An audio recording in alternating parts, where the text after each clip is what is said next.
He thought he was just the driver. He had no idea he was about to come face to face with the biggest mistake of his entire life. Before we get into this one, drop in the comments right now. What time is it where you are? And what state are you watching from? I want to see how far this story reaches tonight. Let's go. Picture this. A billionaire, sharp suit, empty conscience. The kind of man who built an empire and never once looked back at the rubble he left behind. But on this particular rainy night, he's not in his penthouse. He's not in a boardroom. He is sitting behind the wheel of a car, cap pulled low, face half hidden in the mirror, watching his own maid walk out the front gate of his mansion, carrying a locked metal box. And the moment he saw that box, something inside him went cold. Because he had seen that box before, years ago, on the night everything in his life changed forever. Now here is where it gets real interesting. Folks, most people in his position would have let it go, told themselves it was nothing, gone back inside and poured themselves a scotch.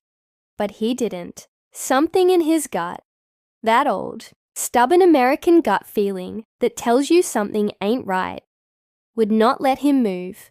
So he stayed, he watched, and he waited. She climbed into the back seat, completely unaware that the man behind the wheel was her boss. He kept his voice steady, casual, asked where she needed to go. She hesitated, just for a second. Then she gave him an address. And that's when his hands tightened around that steering wheel like a vice. Because that address, it wasn't a grocery store. It wasn't a church. It wasn't anywhere a tired maid goes after a long shift. It was a neighborhood he had erased from his life, a place tied to a decision he made years ago. A decision he told himself was necessary. A decision he never once lost sleep over. Until tonight, rain started coming down steady now. The kind of rain that feels personal, like the sky itself is trying to tell you something. He watched her in the rearview mirror, her eyes tired, heavy, like a woman carrying something she'd been carrying for a long time. And for the first time in years, maybe the first time ever, this man found himself asking a question he had no business asking. What is she protecting? All right, pause right there. I need y'all to think about something. Have you ever had that moment? That one moment where something small, a look, an object, a street you haven't seen in years, just stops you cold, like your past reaches out and taps you on the shoulder. That's exactly where this man is right now. And trust me, it's about to get a whole lot heavier. The car slowed near a crumbling street, a world away from the marble floors and chandeliers he lived in every single day. She said, "Stop." Her voice firm, final, like she didn't want him going any further. But he didn't stop completely. He couldn't. He parked just ahead, climbed out, and followed her on foot. His expensive shoes, the kind that cost more than most folks' monthly rent, were now sinking into the mud of a street he swore he'd never walk again. He followed her into a narrow alley, damp walls, crumbling brick, the smell of a neighborhood that time forgot. She stopped in front of a small house, paint peeling, door half broken. Nothing, like the place she spent her days cleaning and polishing for him. She knocked twice, then once. A signal. The door opened slowly from the inside, and what he saw through that doorway stopped him dead in his tracks. Go ahead and hit that like button right now if you're already hooked, because we are just getting warmed up. Y'all, he moved to the side window, rain dripping off his coat, heart pounding like he was 25 again. Through a torn curtain, he watched her kneel beside an old bed, placing that metal box down slowly, carefully, her hands trembling, like what was inside it was the most precious thing in the world. And lying in that bed, a person, still, barely moving, not sick from a cold, not recovering from a bad week, This was the kind of suffering that takes years from a person, the deep, grinding kind that doesn't show up in fancy hospitals, because nobody powerful enough ever cared to send them there. She opened the box. Medicines, old medical reports, and bundles of cash, carefully wrapped, every bill counted, every dollar saved with sacrifice. He leaned closer, and that's when he saw it, a scar, near the shoulder, deep, old, unmistakable, and the blood in his veins turned to ice, because he knew that scar. He had seen it before, on a night involving a deal, a fire, a chaos he had walked away from telling himself everyone got out fine. He had chosen to believe that, because it was easier than the truth. Inside the room, she whispered softly, "I brought everything. Don't worry." Her voice wasn't the voice of a maid. It was the voice of someone who had been holding the world together with both hands for years. Quietly, invisibly, with zero recognition and zero reward. Outside that broken window, standing in the rain, the billionaire felt something he hadn't felt in a very long time. Shame, real, gut-level, American shame. The kind you can't buy your way out of. Now I want to ask y'all something directly. And I mean this seriously. Have you ever realized, maybe too late, that someone you overlooked was carrying something enormous, right under your nose? Drop it in the comments. I read every single one. Because what happens next in this story, it's going to hit different if you've ever been on either side of that equation. She helped the patient sit up, and in that moment, face revealed, older now, worn down by time and pain, he recognized them completely. This was not someone from his past. This was the person from his past. The very one he had been told didn't survive that night. The one whose disappearance had cleared the path for his empire to rise. He had built everything on a lie he was too comfortable to question. A weak voice broke the silence inside that room. It spoke a name, his name, spoken like a memory, like a wound that never fully closed.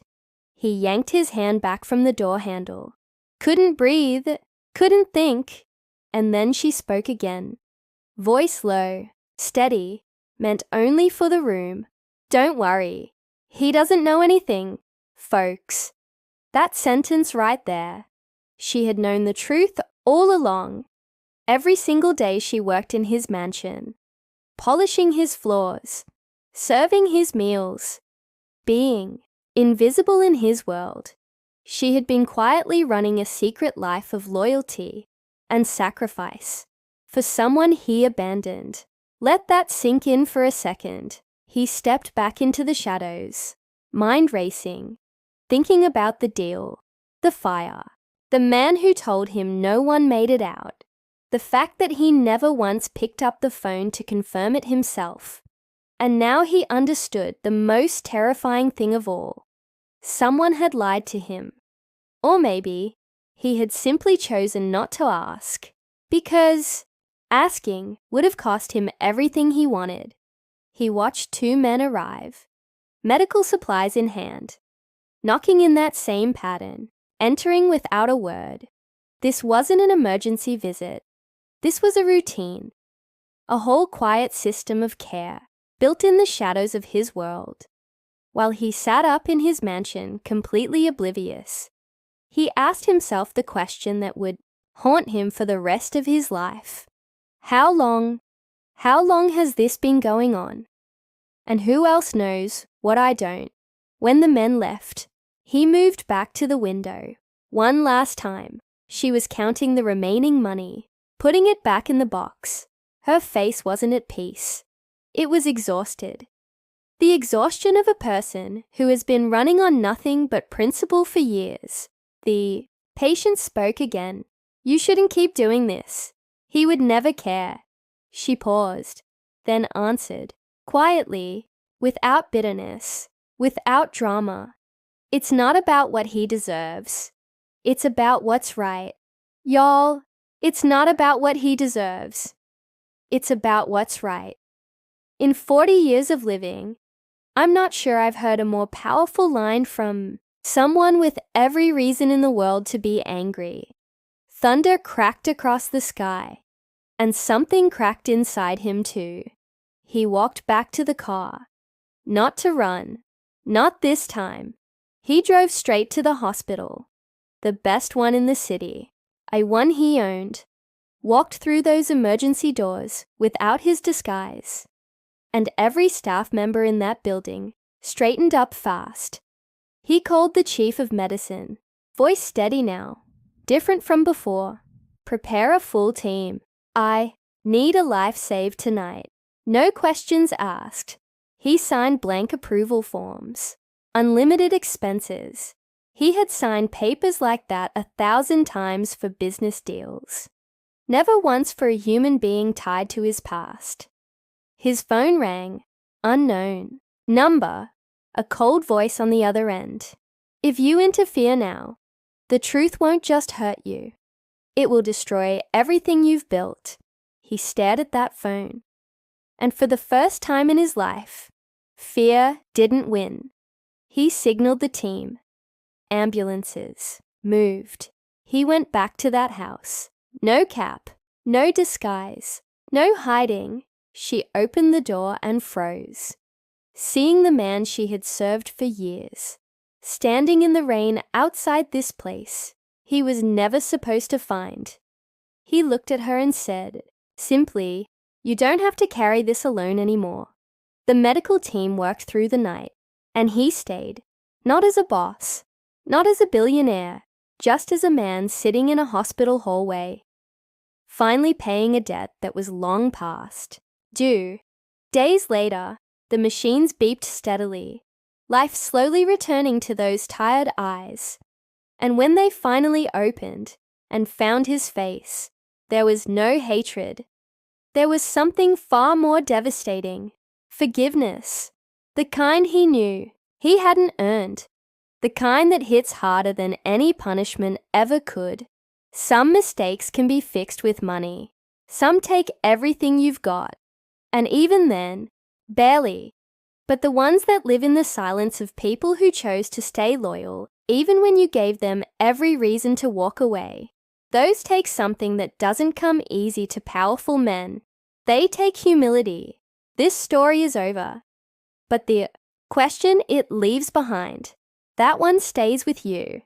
If this story moved you, hit that like button. It genuinely helps this channel reach more people who need to hear stories like this one. And if you're new here, subscribe right now and ring that bell. Every week we bring you stories like this one. Stories about loyalty, hidden truth, and the kind of justice that money can't manufacture. Drop in the comments, where are you watching from tonight? And tell me, do you think he deserved that forgiveness? I'll be reading every single response. Until next time, stay sharp, stay loyal, and we'll see you on the next one.